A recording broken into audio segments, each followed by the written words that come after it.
السلام علیکم معزز ناظرین، اگر آپ ہمارے چینل میں نئے ہیں تو ہمارے چینل کو سبسکرائب کر دیں تاکہ ہر نئی آنے والی ویڈیو کا نوٹیفیکیشن آپ کو ملتا رہے۔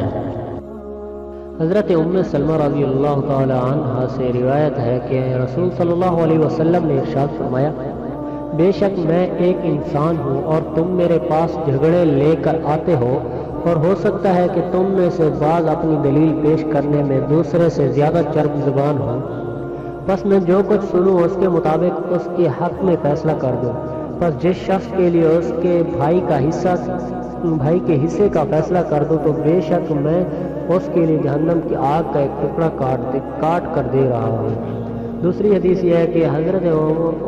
ابن عمر رضی اللہ تعالیٰ عنہما سے روایت ہے کہ حضرت صلی اللہ علیہ وسلم نے ارشاد فرمایا، مومن ہمیشہ اپنے دین کے متعلق کشادگی میں رہتا ہے جب تک کہ وہ کسی حرام خون کو نہیں بہاتا۔